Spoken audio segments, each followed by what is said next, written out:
여러분 안녕하십니까? JTBC 8시 뉴스입니다.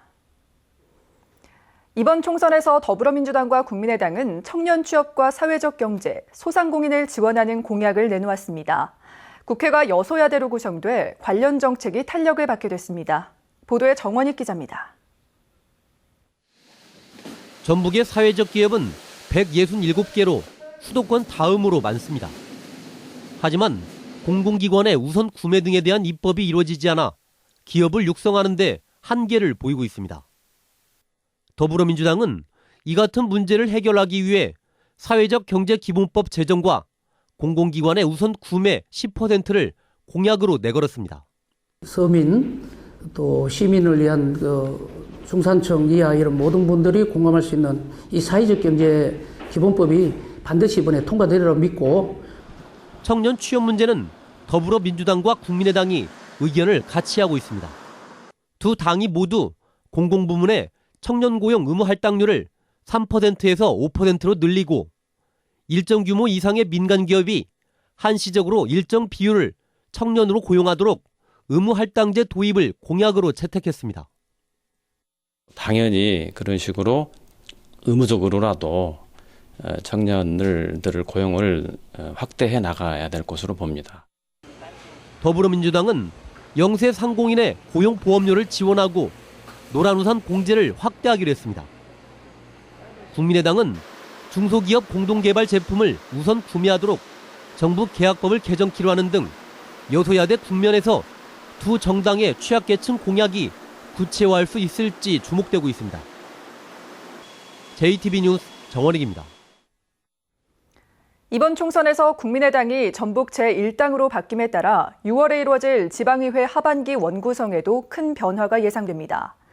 더불어민주당 소속 지방의원들은 그동안 전북의 도의회와 시의회, 군의회의 의장단을 독식했지만 총선 이전 지방의원들의 집단 탈당으로 국민의당 지방의원 숫자가 많아진 군산시의회와 김제시의회의 경우 국민의당이 6월 하반기 원구성 때 의장단을 독차지할 것으로 보입니다.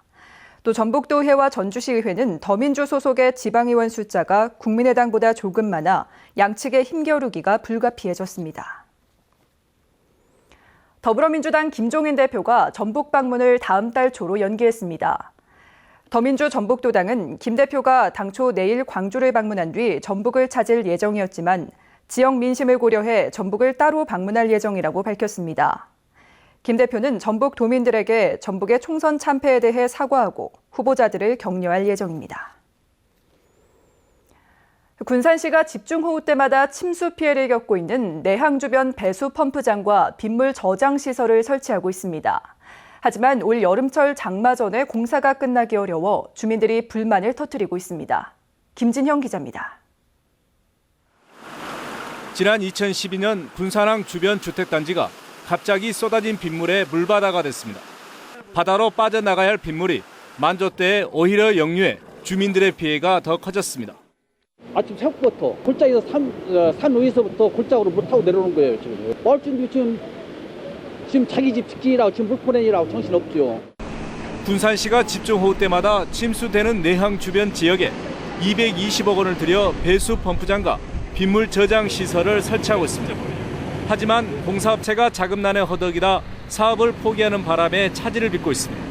지난달부터는 다른 업체가 맡아 공사를 시작했지만 공정률이 40%에 그쳐 올 여름 장마철 전에 공사를 끝내기 어렵게 됐습니다.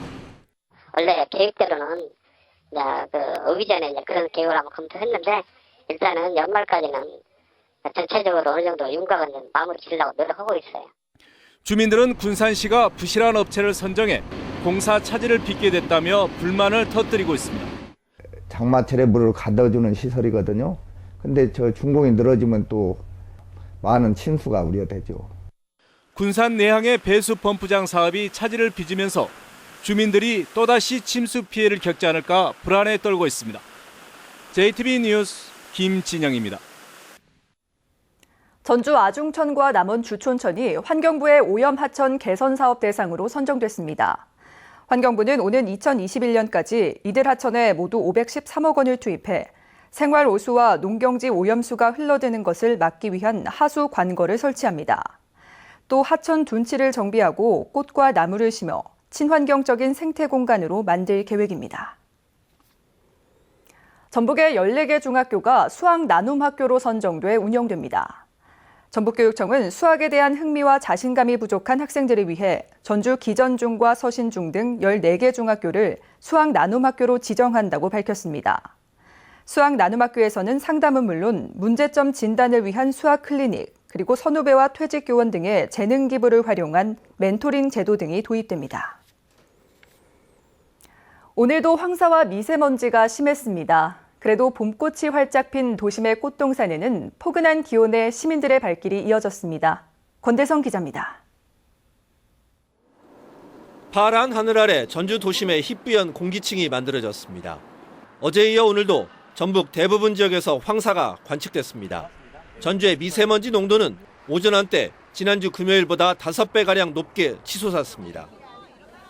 미세먼지 주의보에 외출이 꺼려지는 시민들은 가까운 도심 속 꽃동산을 찾았습니다.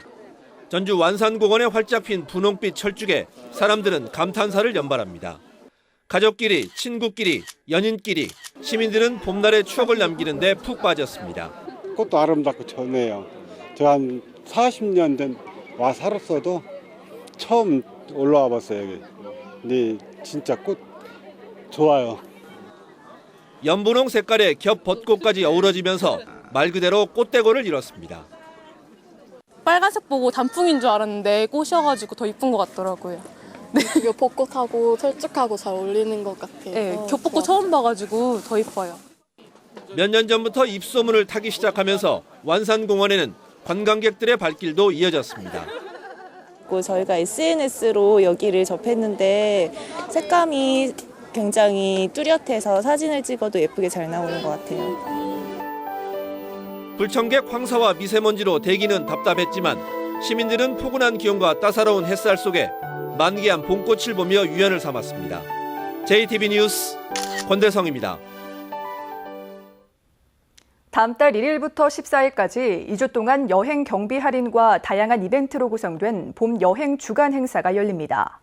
전라북도는 이 기간에 전주 한옥마을과 군산 근대문화거리, 그리고 부안 마실축제 행사장 등에서 길거리 공연과 먹거리 체험 행사 등을 준비하기로 했습니다. 또 관광지와 숙박업소, 음식점 등 120여 곳은 입장료와 이용료 등을 10%에서 최고 60%까지 할인합니다. 앞으로는 이사할 때까지 사용한 수도요금을 곧바로 정산받아낼 수 있게 됩니다.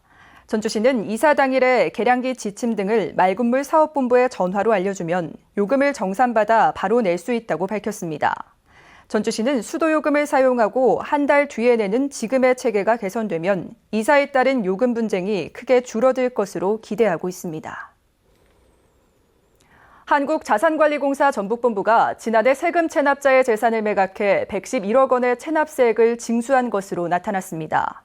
한국자산관리공사 전북본부는 지난해 지방세 체납자 1,229명의 압류재산을 공매한 결과 715건의 매각을 통해 111억 원의 체납세액을 징수했다고 밝혔습니다. 황사는 오늘 밤을 지나면서 강도가 약해질 것으로 보입니다. 다만 내일도 서해안과 내륙 일부에서 옅은 황사가 나타날 가능성이 있습니다. 내일은 고기압의 영향을 받아 대체로 맑겠습니다. 내일 아침 최저기온은 4도에서 10도로 오늘과 비슷하겠습니다. 낮 최고기온은 24도에서 27도로 오늘보다 높겠습니다. 일교차가 커 건강관리에 주의가 필요하겠습니다. 바다의 물결은 0.5에서 1.5m로 일겠습니다. 모레까지 초여름 같은 낮 기온은 수요일에 비가 내리면서 떨어지겠습니다.